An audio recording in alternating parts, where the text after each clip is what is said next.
Hello, everybody. Welcome to panel number 2, Debunking Myths, Technology versus Humans. We have an amazing panel here today. We're all very, very excited. We're so happy we have this opportunity to come together like this, people from all over the world, and discuss, the next stage, how we're going to tackle things together. So the first thing I'd like to do is everyone's going to take a minute to introduce themselves. Go ahead. Ladies first, please. Sheila, would you like to start? Thank you very much. It's a great pleasure to be online today as part of this very interesting panel. I'm Sheila Jaganathan, head of the Open Learning Campus of the World Bank Group, the headquarters of which is located in Washington, D.C.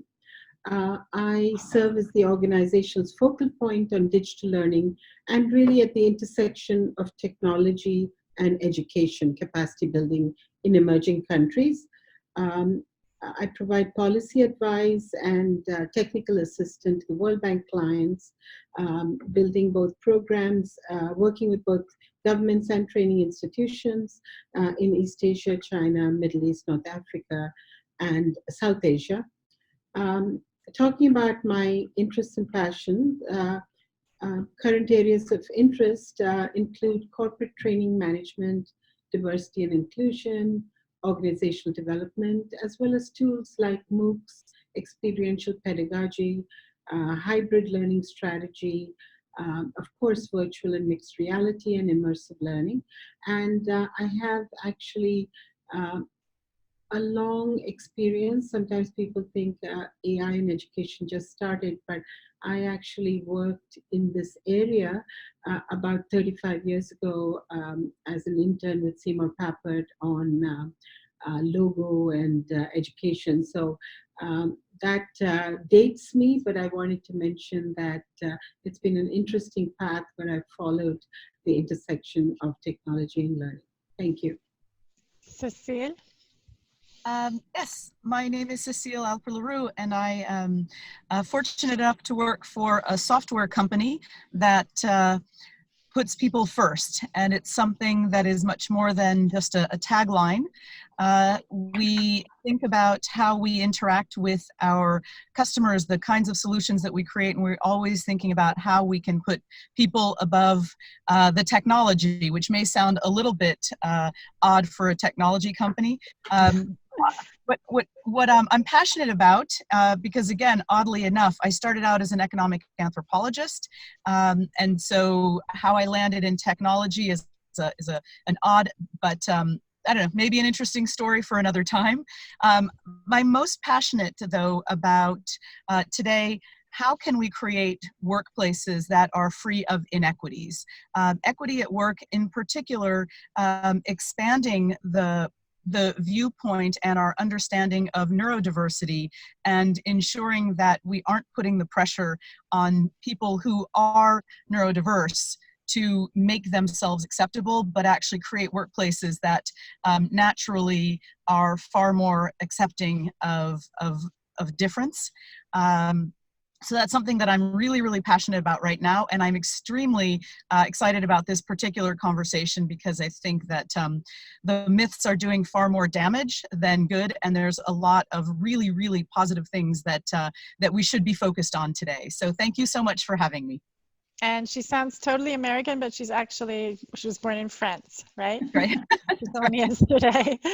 Dani? Hello, my name is Dani Johnson, and I'm thrilled to be here as well. I'm actually coming to you from Salt Lake City, so it's a little bit early here, but the sun just came out, so we're in good shape. I actually started, I was the opposite of Cecile. I started my career in mechanical engineering and then went to the people side. And the reason that I was so fascinated with the people side is because you can get all the systems and processes in an organization aligned, but if you can't get the people right, then everything is going to fall apart. So I am a co-founder of a small research and advisory firm called Red Thread Research. We've been in business for about 18 months, and hopefully we're saying some things that need to be heard in the market. We focus on learning and career. We do a lot of work in diversity and inclusion and performance as well. I'm thrilled to be here. One of my passions is my bicycle. The other passion is just making sure that leaders can make decisions based on data rather than based on their gut. Christopher. Great. Well, hey everybody, my name is Christopher Lind, and I head up digital learning for GE Healthcare. I've been there about 3 years. My background, actually, I've always been in what I call people development, but it started with very little people. I actually was a math teacher when I started, but have always been in developing people, went corporate after that. But really the unique bend have always been fascinated by technology and how it's changing the way we do things. So things we couldn't do before, what can we do now? So I guess in terms of passion, both professional and personal, passionate wise, this landscape of technology is changing really fast. And there are a lot of people who are getting the rug kind of yanked out from under them and being asked to tackle this tech transformation and maybe don't feel equipped. So a big part of what I do is just help people understand what this new technology is and make smart decisions about when to use it and how to use it. So I do that for GE Healthcare. I also host a LinkedIn live stream on that topic to help people understand that. So huge passion point of mine. The other one is my wife just gave birth to our 5th child 7 weeks ago. So I have 5 under 8, and they keep us very busy. And I think that's something that I couldn't be happier to have. So that's it about me.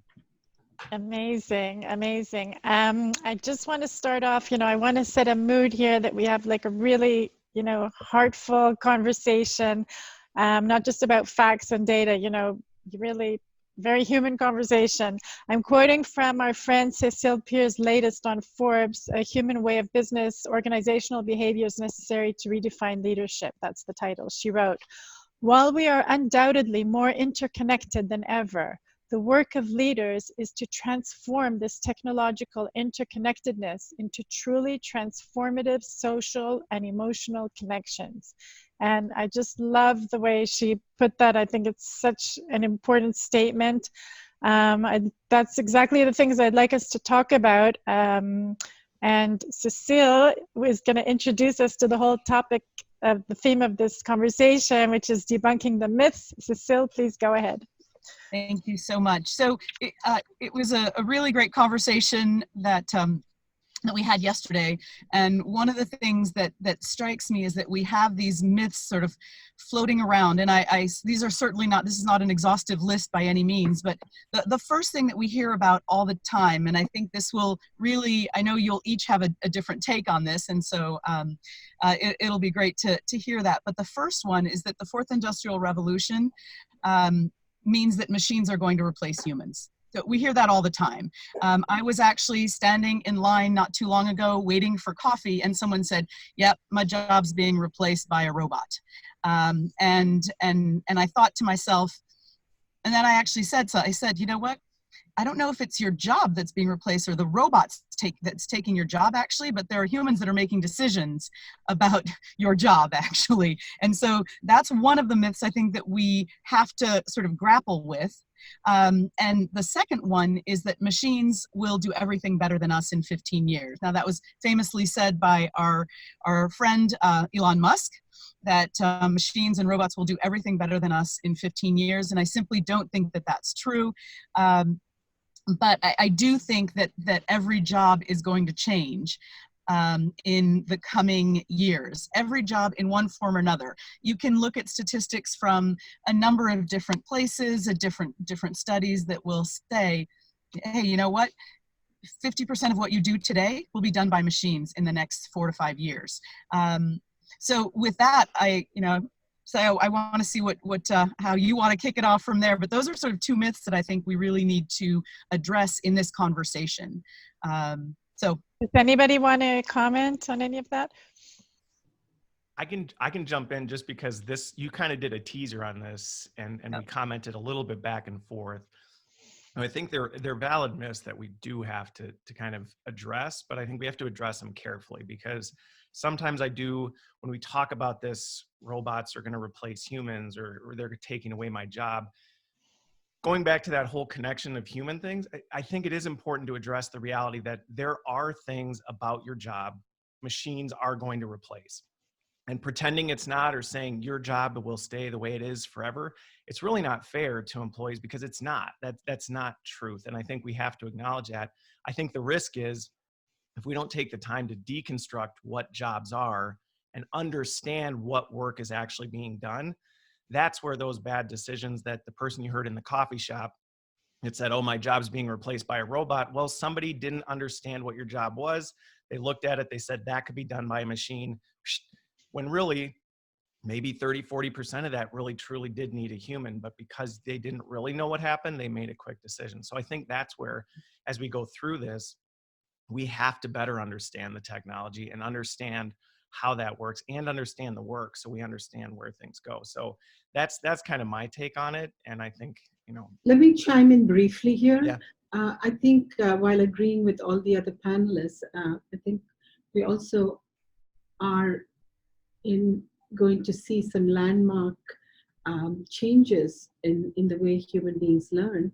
And really, we need to look at the different skill sets that need to be learned by the leaders and staff, and how learning and development in HR will change as a result of the fourth industrial revolution, and as we explore the use of technology to enhance the learning experience. So what do you think the key drivers for success will be? Because really this conversation is about tech versus humans. I'm on the human side. I think all our power comes from our humanity, our special attributes that no machine in the world can copy, or, what do you think? Our ability to create relationships, our ability to connect is something that machines don't do as well. Dani, it looked like you were about to say something. I was. We actually did research on this last year because I was really curious. I was tired of all these discussions about robots are taking my job. I don't know if you guys have ever been to the website, Will a Robot Take Your Job? But you can actually type in Yeah, I heard about it. It'll like tell you how likely it is it'll take it. So we actually sort of combed the psychological and the industrial and every kind of research we could find to figure out what makes humans unique. And there are basically 4 things. And I think one of the things, as we're talking about this, where does technology fit and where do humans fit? We need to know what we do better than everybody else. And the 4 things were, the first thing is we can envision a future. Like, we can envision a future. Robots can't do that. We can actually picture something and then actually make it a reality. The second thing is we tell stories. We can motivate people through the stories that we tell. The third one is collaboration. So neither the chimps nor the robots can collaborate. The chimps will collaborate as long as it's personally useful to them, but we are inherently built to help each other out, and that's uniquely human. And then the last thing is we use tools, and there are other animals that use tools, but we use them in a completely different way. We actually use them to shape our mental spaces as well. If you think about all the tools that you use for work, and Sheila, you mentioned learning, all the tools that you use to learn, those are all used to shape mental spaces, not necessarily just physical spaces. And so when we decide, what the robots are going to do or what we are going to do or how the robots are going to play in that, I think we need to leverage the things that make us uniquely human before we do anything else. I would add, oh no, go ahead. I just was going to add, you go first, please. Well, I was just going to say the thing with it, and I think this is something that I see happening to your point, is that where I see people still struggling is doing these things differently using technology. Yeah. So even you think about what we're doing now, several years ago, people would have said, you can't do that. That's not how you collaborate. That's not the way you connect with other people. And it's like, well, technology is enabling us to do these uniquely human things completely different. And the battle we seem to be fighting is we kind of fall back to that, yeah, well, this is how we've always done it. And it's like, well, technology is rewriting those rules. So that's where I think we can embrace the technology and completely change the way we do the stuff while still ultimately achieving the same goal. Yeah, that's one of the things, two things. First of all, I wanted to add on to what Dani was saying. I think things like resilience, empathy, and curiosity are also some of these deeply human capabilities that we pay lip service to. We still really aren't developing these. We say these are the things that we need and that your teams and that your people will need in the future of work. And we pay lip service to, yes, and we're going to develop those. But those aren't learned in a classroom. Those are learned through exploration, through coaching, through modeling, independently and leader-led. And that means we also have to think differently about the leaders and how we develop leaders. They have to be changeable. They have to be open. They have to be curious as well. And that's not necessarily what we're doing. So I think that whole idea of some of these things can't be taught in a classroom, and that's one of the challenges. And then I wanted to jump off of one of the things that you said afterwards. I actually think that the fourth industrial revolution, for all of the bad rap or bad press it gets, could very well be the first of the industrial revolutions that will humanize us. Every single industrial revolution before this fourth one has been about taking the human out of us, making us more efficient, making us more more like automated. machines, Making like us machines you like said machines. yesterday. Absolutely. It's made us into machines in many ways and more reliant on machines. And now we have an opportunity to actually unleash some of this human curiosity, some of this empathy that and different ways of doing things that I think is really, really exciting. And I think that's where we should be focusing, is not so much paying lip service to, oh, here are the skills of the future. Here are things that are unique about us, and go ahead. And in order to stay, Yeah. in order to complement and sort of really highlights that humanness in the age of the fourth industrial, I think lifelong learning is going to be key to be relevant. In the past, we learned in order to work the three big blocks. You were educated for 20 years, you work for 40 years, and then you retire. Now we must work in order to continuously learn. And I think the fundamental disruption in our sphere of learning in HR is going to be how we build capacity, how people learn.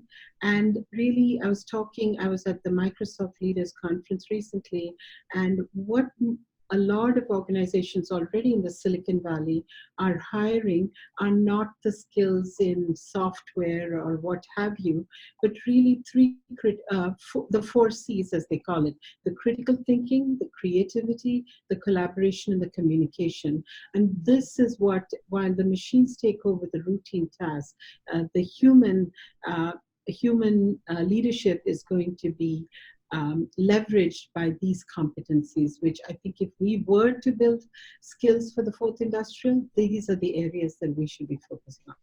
I think Sheila, that is a really interesting point. And I also think it's going to completely change the way that we do our work. So it's not just about the learning, it's the work. So if we have all the, I call it the dumb stuff, but if we have all the dumb stuff being done by machines, it frees us up to do completely different things. But the way that we measure people today, the way that we compensate people today, all of those things are based on what Cecile said, which is efficiency. And so we've got to change our mindset about how we're going to measure and how we're going to move forward and how we're going to organize work and everything in order to fully take advantage of the technology and make us smarter. Yeah, we need paradigm shifts across every area of HR, and a paradigm shift is not necessarily easy to grapple with. When I think about the reaction to, hey, 50% of what you do in the next 5 years, of what you do today in 5 years will be done by a machine, there are two sort of polar opposite reactions. Half of the people are like, yes, that's fantastic, I'm so excited, I won't have to do that stuff. And the other half is like, oh my gosh, I'm triggered. What am I going to do? And so being able to create enough of a paradigm shift that we include everyone and that whole spectrum of reaction is going to be essential, because we can't leave people out. I think so often about the really basic things, like if you used to do something that was processing information and now you're going to have to analyze information, totally different skill set. Totally different way of thinking, totally different work, to your point, Dani. And we're not really addressing that fundamentally enough in organizations. Perhaps in some cases, you are. So I think we should talk about some of those examples for sure. But I think on both of those polar spectrums, the universal piece, and this is the part going back to, we don't always do this well, is that is a lot of uncertainty, whether you're excited about it or terrified about it, and it's unknown. And that's where I think the whole human side of it is being able to tell that story and help people bring them along for the journey. Because sometimes we're out here on the change curve going, yeah, we've already thought this through. We've already figured this out. Like, hey, everybody, guess what? Your jobs are changing. We're taking 50% of this. And everybody's back here going, what? Like, what? Like, and they're terrified. And so I think that's where we can do a much better job of bringing them along for the journey. Of talking and having these discussions and conversations as much as possible about the next stage, so that it won't be so, we have this like blank uncertainty. It is very scary, you know, if you don't know what's coming. I wanted to ask Sheila, because we have like an interesting mix here. Dani's sort of just starting out, and we have Sheila who has, you know, tons of years of experience. And I'd like to ask you, throughout your career, you built these huge platforms and, you know, learning programs and so many important things in the world. Can you tell us like a moment in your career that was like a really special moment that you really felt, you know, you really felt moved by your career? Something really special that happened. Thank you.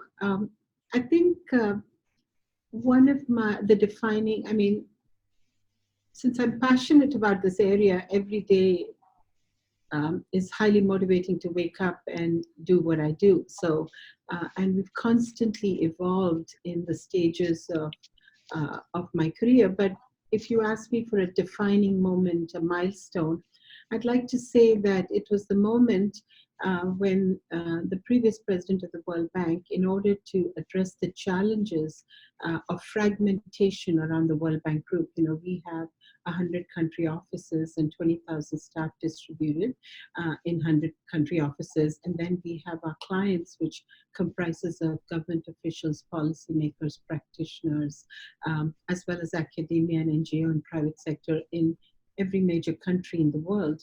And so there was a lot of about almost 8 years ago, there was fragmentation around how learning was tackled. It was not a unique single entry point to learning. There were some challenges in capturing spend on learning. There was not a single user experience and so on. And then I was asked by the then president to set up a e-university for international capacity building and international development. This really morphed into not a university, but more of a practitioner learning, which we call the Open Learning Campus, which was a single ecosystem for development learning. And the results are quite impressive today. In a short span of about 6 or 7 years, we flipped the classroom from going 95% face-to-face to 95% digital and blended, and only 3 to 5% face-to-face. The Open Learning But is that good? Is that good that you've moved away from this human? Yeah, well, but I'd like to make it different. I didn't say we moved away from human to machine. What I said is we moved from purely face-to-face to digital and blended. And what I've introduced in the digital is not all online, but most of our learning offerings are being facilitated, mentored, and coached by global and regional and national experts. So in the world of development, when you're looking at poverty and equity, growth and competitiveness, building health systems for the poor, coping mechanisms for handling disaster risks and so on, there are no right or wrong answers. That it's about policy, it's about acknowledging different viewpoints, it's about incorporating global and local, and therefore having facilitated what I call e-courses, or even our MOOCs are highly facilitated. So there's always a human component, because even our learners are experts and practitioners in their own rights. They could be mayors from different cities and countries around the world. So while we've transitioned from a situation of bringing everybody to Washington, D.C. or doing training sessions in New Delhi or Bangkok, we have not lost the human element. Where we've changed from traditional learning is to go from purely face-to-face, as I said, to digital, from going from conceptual and academic to solutions-based and embedded. Don't you think there's power? We're doing a Hacking HR, our next event at a company here in Israel, a startup called Apps Flyer, where they bring the whole team to Israel once a year, people from all over the world, and they do a whole week of training in their headquarters. It's, right near the beach in Herzliya. I mean, don't you think it's important for all the people to come together? I know in some situations we're talking about huge amounts of people. think about our scale. I'm talking about 200 countries and millions of policymakers around the world. Earlier, 20 years ago, 10 years ago, when we had the World Bank Institute, we would bring senior level policymakers for 1 week of learning every year. Learning today has to be continuous and just in time and just enough. And so, yes, we will have some very special focus sessions where everybody comes together. But if we are to build capacity of our clients across the globe, we have to think very creatively and innovatively about bringing the human elements, but in a digital and blended format. So I'm not saying we completely throw out the bringing people together face to face. There will still be certain pockets who will come together. But if we are to continuously engage our clients and our stakeholders, inform them, raise awareness, build consensus, have a dialogue, then it has to be more than just once a year, and it has to be cost effective. So we've also moved away from lecture to being more interactive and participatory, and heavily moving away from anecdotal to more evidence-based. And I can vouch to say that we started this peer-to-peer learning and blended learning over a decade ago, and it's one of our hallmarks of integrating the human element in a digital environment. I was just going to say, there's always a balance, a balance that has to be struck, and clearly that's what you've worked toward, Sheila. That there are definitely specific, I mean, even pivotal moments for employees, for leaders, in which being face to face or having that opportunity to collaborate makes all the difference. But again, I think that goes back to some of the earlier points about really deconstructing what one does and what a job looks like today and what it will look like in the future, so that we can identify when will those opportunities be the most important and when can we really blend some of those things. One of the defining moments. Yeah, well, because what you talked about, I think, is one of the fundamental challenges that L&D goes through. We go from like one extreme to the other. And what you talked about, Sheila, was finding that balance and saying, no, we're not saying we're just going to take everything out of this and we're going to shove it in a digital box. But we're going to say at the speed and scale we need to move, we need to prioritize, bringing people together. And so we're going to have to think differently about how we used to do that. And I think that's the part that, a lot of organizations are struggling with, is like, how do you do that? I mean, going back to your original question of like a defining moment, this is what you talked about, Sheila, is a bit of a passion point for me. And it's partially because of one of my career defining moments, which was I've always been a big believer that we can connect and build relationships on a personal level without being physically in the same room. I've always been a believer that can happen. And and especially now with technology, and a defining moment for me was I used to feel like the nutty professor, right? Because this was back before everybody was on Zoom and everybody was doing web. And I'm like, we can do this. We can do this. And I remember, I won't tell you exactly when and who, but and Christopher, you're also talking about virtual reality stuff lately. Well, yeah, we'll talk about the buzzwords later. But this one was so simple. Is I was doing a series of meetings. I was on a project, and I always had my webcam on. And whenever I'm on webcam, I'm no different than I would be if you were sitting in the room with me. And I'd been leading this project and working with people and talking about trying to get them to turn their webcams on and connect. And they just really weren't buying it. And I'm like, whatever. But I wasn't going to give up, because I wanted to show them that we could build relationships and connect as a team regardless. And it just so happened months later, we happened to all be in the same place. And I walked in, and on 4 separate occasions, people from the project team came up and gave me a hug. And I had no idea who they were. I'm like awkward, like, hey, good to see you, trying to understand what they're, and to them, it clicked. And they went, oh my word, like, I feel like I know you, that I have a relationship with you. And I've never met you in our entire career. And that to me was a pivotal moment where I went, I think, there is something to this, that I'm not the nutty professor. We just have to get better at how we do that. And I think that's kind of one of the challenges I see us moving through, is how do we leverage this technology and not just use it from taking things from one box to the other, but truly deconstruct it and make a better experience that's more accessible to everybody, no matter where they are, so that it's not just, well, if you happen to be here, if it happens, we have to have budget to do a certain thing, we can accomplish it. So that's. And I also think you made a very good point. I mean, irrespective of scale or geographical distribution, I think we need to use the different tools, and I include the human intervention as well as, if you look at approaches differently. So what is a face-to-face experience good for? It's not good to listen to a PowerPoint presentation or watch a video.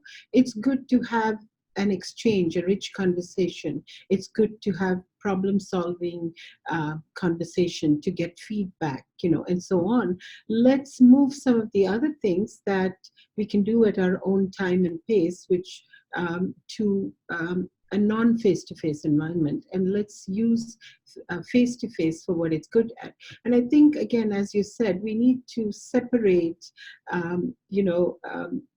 the human element. We need to be thinking of the human element also available in virtual environments. And some of our facilitated courses, what I call facilitated course, which could be a 4 to 6 week engagement with virtual, regional and global experts, are very, very rich in that human interaction. So it doesn't always need to be face-to-face, but when it does, let's use face-to-face for the best possible impacts. Are there solutions? You guys are head of in huge organizations. Are there solutions for a global team meeting, once a week and really seeing each other, you have 200,000 people, 300,000 people. Is there a way to, synchronize global teams and not just learning, but just have this connection, in the whole global team? Because, a lot of companies today, they have dispersed teams. I think the geographic distribution and the reality of our global organizations today are such that I don't have experience with 200,000 people necessarily, but even if it's 5 people, honestly, you're grappling with the same challenges, which is, are people going to be comfortable and sort of comfortable trading off? In this instance, it's going to be early for you, late for you. We're doing that even today. It's past the work hour for some of us. It's really, really early. The sun's barely rising for others of us. I think that's something that we have to deal with. The other thing I think that's critical, and it's sometimes some people are a little bit more hesitant, is you have to insist on video. Yes. And too often people are like, oh, I'm having a bad hair day. It's like, you know what? Doesn't matter. But you're. Yesterday, Terrible hair day for me. I know. I was worried about that for you, Christopher. But I think that's one of the things that we have to insist on. And we're often like, oh, I don't want to force anyone. But guess what? You're in a meeting. Physically, you're forcing people into a specific space. So in this case, in order to engage, it's the only way to know that people are engaged. It's not about watching them. It's about wanting to make sure and seeing. There's so much that can be seen. You and I met yesterday, you couldn't connect at first because you're in a new office. I know, and I can't wait to hug her tomorrow, or whenever I see her.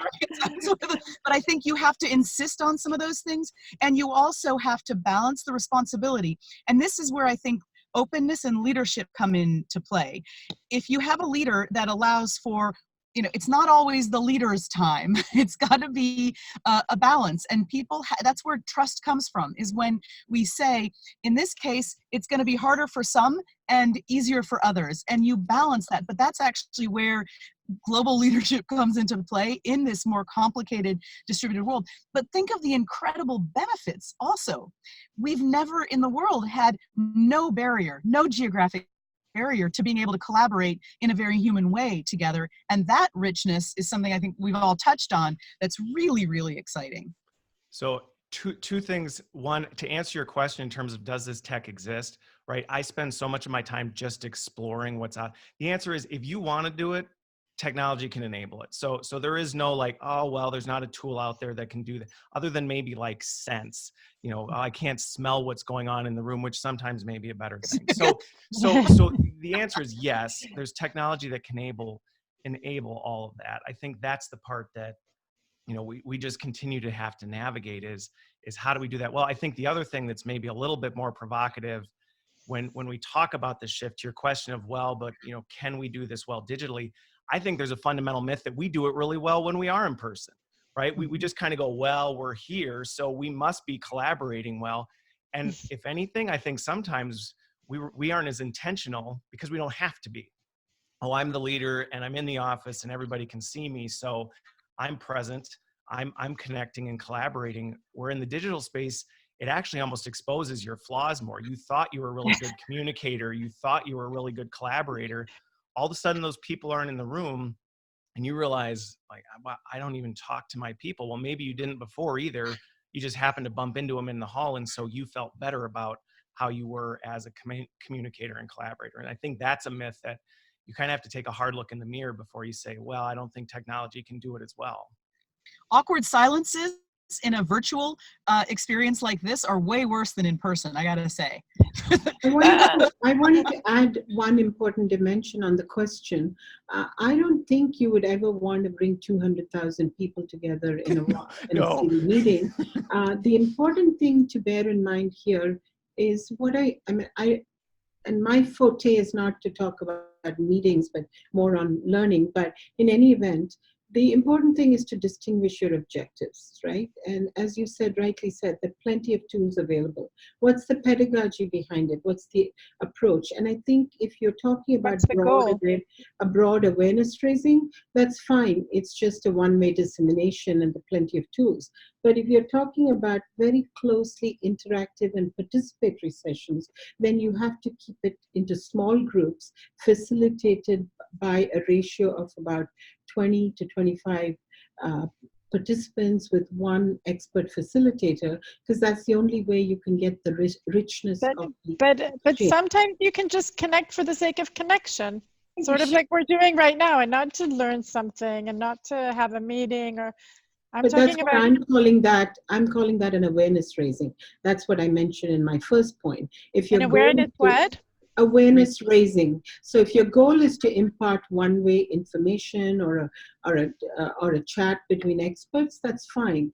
But if you're really going to learn something, an important part of learning is feedback, is about allowing, even here, what I feel we could do is to break every now and then in the 1 hour and solicit audience questions and participation, because unless we do that, all I'm saying is that's going to make it rich. So it's not about technology, it is about how do you design this, what kind of expectation you put on the participants, what kind of follow-up and those kinds of things, and the facilitation becomes very important. Okay, this hour is going by very quickly. Doesn't that boil down to something we should be doing with everything, which is focusing on what's the outcome we're driving towards, and let that define the activities and the technology and what we're doing, versus just defining it and then going back and being like, well, what did we get for that? And I would take it even further. I would take it even further and say, not just the what, but also for whom we're designing this. Again, bringing the human and the incredible rich variation among styles of learning, the way people think, process information into those exchanges as well. Because I think so often we still tend to go and look at the transactions and the content for what they are. And at the end of the day, everything has to be thought of and designed with the consumers in mind, the consumer of that information. And I was just about to quote you. You wrote in a post about multicultural AI. I just love this. I know we can do better and put people first, and I hope that we can all be part of propelling the collaboration and connectedness needed to shape AI for the people and from which all people can benefit. And in a gender equality post you wrote, to help women thrive at work, we must help them thrive as people first. So I really love this whole people first approach and how you're applying it toward change. I'm part of Humans First also. Tell us more about that, about this whole people first. So I think that unfortunately, and actually I even wrote a book about this because I feel that it's so important. The fact that we have that we often focus on the structures and the information and the transactions that connect people, and we often forget about the people themselves, how they receive information, and I think that that's creating this, and I don't know if this is a word or not, but an out of syncedness, really. But it's, I know it's probably not a word. That's okay. I'm inventing words, but it's creating this lack of syncing between people and the work that they do and where they work. And so, from my perspective, human centricity has to be at the core of what we do in HR, what we do in learning, what we do in leading, and yet we're still more focused on things rather than on people. And every time I hear, oh, we've got this great new initiative, let's make our workplaces more adaptive. Like, how about we make our workforce, how about we make our people more adaptable? Because then it won't really matter so much the context in which they're operating. We have this ability. So I think we have to continuously refocus it on people, what we're doing, and not forget that at the end of the day, what we give to people, if we can teach resilience, if we can teach adaptability, they will be able to cope with all this change with less fear, as we talked about earlier. And I still think we have a hard time getting out of our way when it comes to transactions and things, or stuff, as I like to call it. Dani's going to give us a few examples. And while she's doing that, Cecile, can you look if there's any question that you want to take out of the chat? So Dani, please share best practices or things organizations are doing to increase, improve human-to-human engagement. Yeah, I think this is actually a really interesting question, because I think we have to keep in mind that an organization exists for a purpose. So it's not just about the people, it's also about accomplishing the goals, and the people are a part of accomplishing that goal. And so it's much more about getting everybody on the same page and moving in the same direction. A couple of things that we've seen, there's been a rise in the use of chat, Teams, Slack, etc. Obviously there can be some misunderstandings over that, but it is what it is. We're also seeing, we just finished talking about video conferencing. We're completely, we all live in different parts of the world. And if we didn't have video, I don't know that we would ever get to know each other. A couple of the things that I think are really interesting, though, is we just finished a study on performance management. We're seeing a huge rise in the number of conversations, number of performance conversations that managers are having with their people every single year. And so in the past, it's always been once a year, and it's been fairly standard, and it's been based on how did you perform. And now it's much more about, not just about how did you perform, but where do you want to go in your career and what do you need to learn. And so they're much richer and better conversations. And then the other thing that I think is really interesting is we've also seen a huge rise in the number of coaching and mentoring discussions we're having with people. How do I put a mentoring or coaching situation into my organization? And along with that, and Christopher, I'd love your take on this as well, we're seeing all kinds of new tools to help with that. So mentoring and coaching used to be a one-on-one, usually kept on a spreadsheet in a back room somewhere. We're actually seeing some really interesting solutions that are using technology to help facilitate these human interactions, which I think is fascinating. Just a couple of them, Humu. I think Humu is kind of a darling in the tech space right now. The Lighthouse is a really small one. Better Up, we're hearing a lot. They just got a whole bunch of money. There's one called Mersion. And the goal of all of these is to create to better and create human interactions between managers and individuals, to help them, to focus on the individual, to help them grow and develop.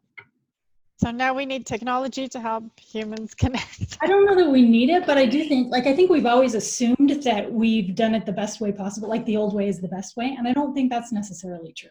I think that these tools really can facilitate communication and cooperation and collaboration in ways that we haven't been able to, especially since we're global now. Everybody's global.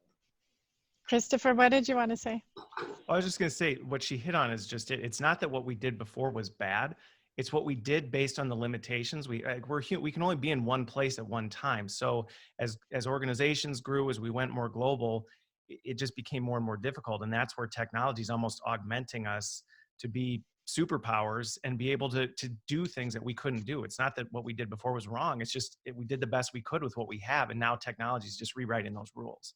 And I wanted to weigh in here. So, given the scale of the World Bank's mission, which is two major goals, ending poverty by 2030 and sharing prosperity with the bottom rung of the pyramid, I think we also, technology is a huge lever for the scale that we mentioned, but also partnerships, partnerships with local and regional, what we call centers of excellence, that would be able to carry on some of the work that the World Bank Group is doing, is also another leverage. So I'd like to look at the globalization challenge and the scale through technology as well as partnerships.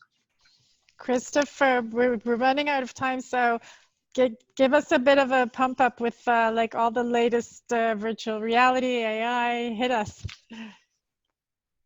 Yeah, so you cut out just a little bit, but I'm assuming you're kind of leading to the technology piece, some of the exciting things we're doing. So I'll just assume I heard your question and go with it.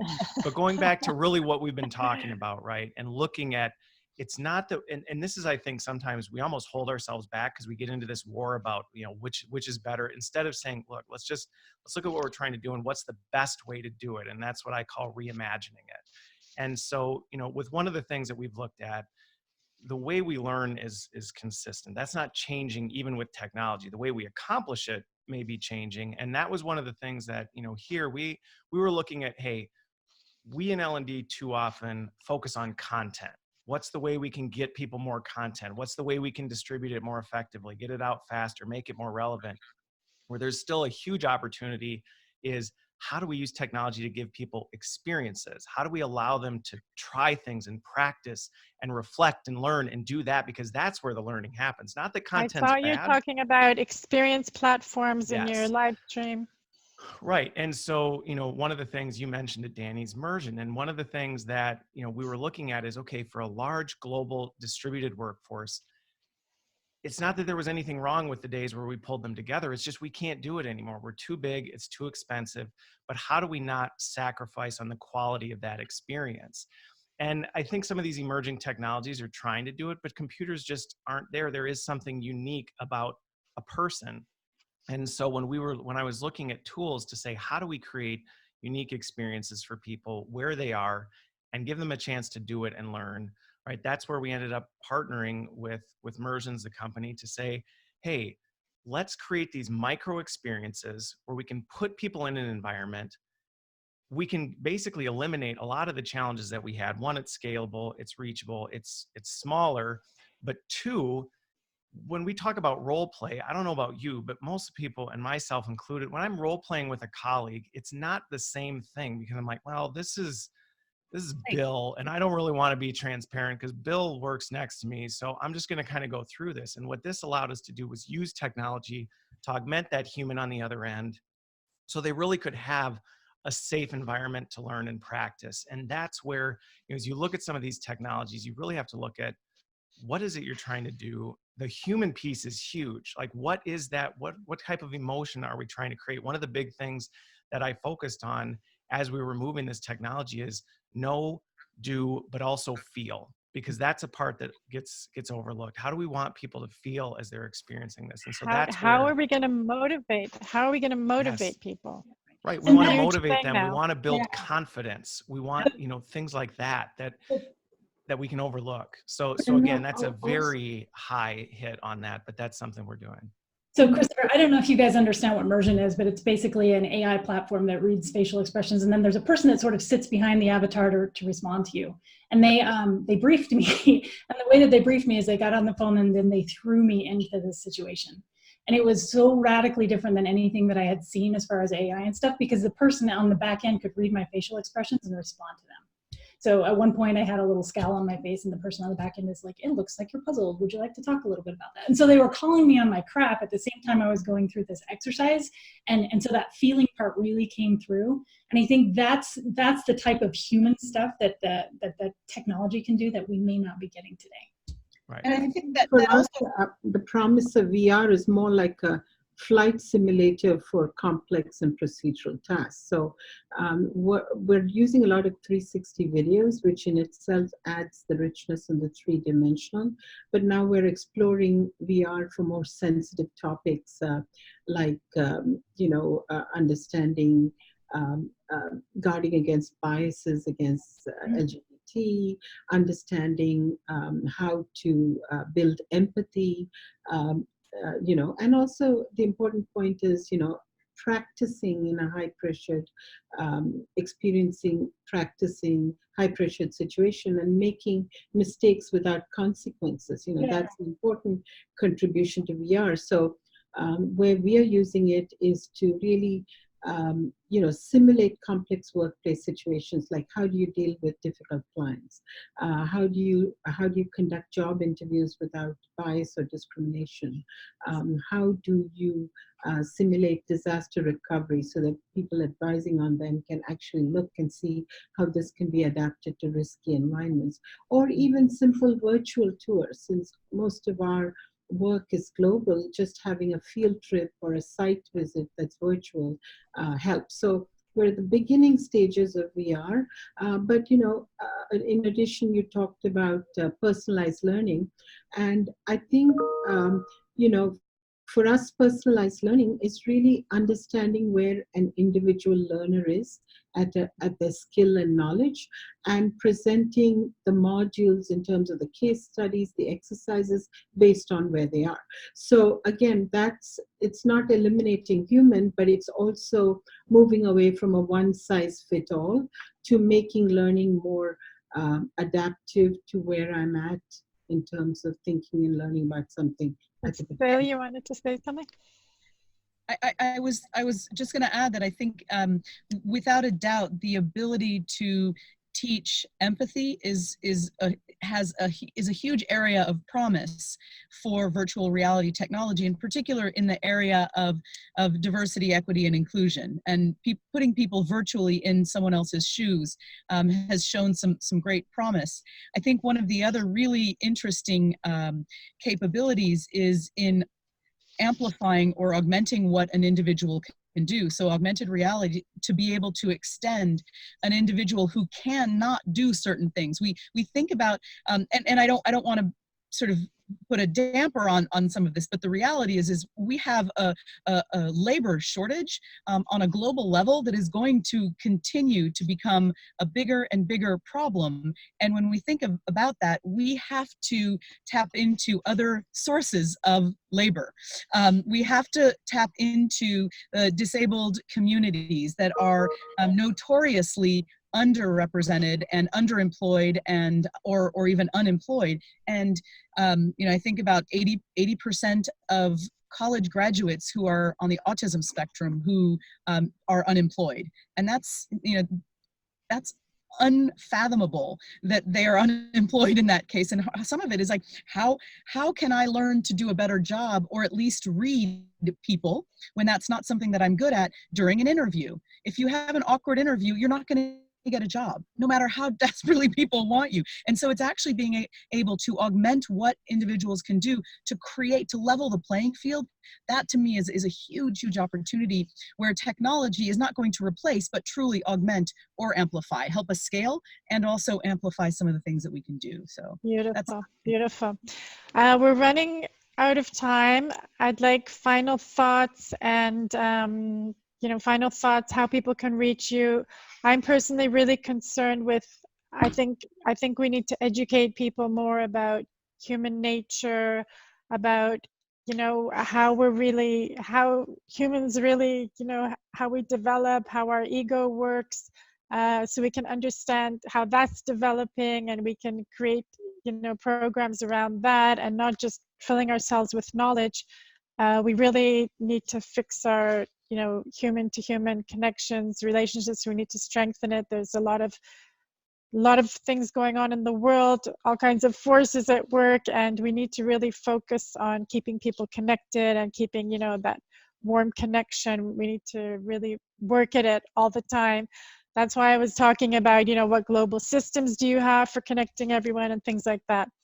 So really, we just have a couple of minutes, final thoughts, how people can reach you. Dani? Final thoughts. I think we shouldn't be afraid. I think we should give the robots back their jobs and do the things that we can do, and we shouldn't be afraid to embrace technology to help us do it. And Amazing. Did you need my contact information so where you can find me? Or if you want to give us your website or whatever. Sure. Our website is... Your street address would be great. I just want to come give you a hug, you know, so come find you wherever. Is there a party tonight? Our website is redthreadresearch.com. And you can find me on LinkedIn. I'm there quite a bit. Go ahead, Sheila. Well, 2 points. One, I think we should continue to explore how technology and partnerships will change and enhance the global experience, especially for distributed audiences. We also need to discover and explore how the future of learning will adapt and improve human engagement, altering many HR and training processes. And you are reachable on LinkedIn, I guess. LinkedIn and our website or the learning ecosystem is olc.worldbank.org. Amazing. Christopher, Cecile? Go for it, Cecile. I'll let you. Okay. First. So my parting thoughts are keep it human-centered. Focus on human-centered experiences wherever you can. And I don't think there's a single experience that can't be human-centered. So keep that focus. Let's make the fourth industrial revolution the revolution that puts human back into what we're doing, and that humanizes more than anything else, and that will be its legacy. I can be reached on LinkedIn, Twitter. If you're interested at all in equity at work, we have a social room on LinkedIn, the Equity at Work social room. Please feel free to connect and have a conversation there. I work at Ultimate Software, so come by, you can give me a hug there. I'm coming to New York to give you a hug. That's perfect. I look forward to it. Or Berlin, or Miami, or exactly. wherever you happen to be. That's right. That's right. So, great learning from all of you. Thanks. So I guess my parting thoughts would be, right, we have a unique opportunity with this fourth industrial revolution to do something that we haven't done in the past, which is not just kind of go through it and then look back 50 years later and go, I really wish like we hadn't gone this way. And that's where really my passion around, we need to upskill ourselves about this technology so we make the right decisions. So we don't just make, off the cuff decisions. And that requires getting to know what this stuff is so we can say, hey, this is the right application, or these are the ethical implications of doing this. How do we put some safeguards around this so that we don't make mistakes we can't come back from? So I think now more than ever, there's more resources out there to do this. I mean, join my weekly live stream where we talk about learning technology and things like that. But I mean, there's tons of resources. I think it's up to us to take ownership of that and say, how do we pave a road we can be proud of after the fact versus kind of let the road be paved for us and hope it's something that works for us. So that's my closing thought on that. In terms of how you can get a hold of me, I'm on LinkedIn a lot. We all live on LinkedIn these days. We do. We are right now, right? We're live streaming there. So that's probably the best way to get a hold of me. So I just wanted to say final thoughts that, we have to activate this global connection. See, we have all these perspectives from around the world, and it gives us, such an amazing outlook, and it such a richness to the conversation. And this is what we're doing on LinkedIn amazingly with people from all over the world, and in these forums, these Hacking HR conferences that Enrica's organizing. It's just amazing. We have to activate this global connection more. We have to strengthen it. We have to have these amazing positive conversations where we hear each other and we integrate with each other.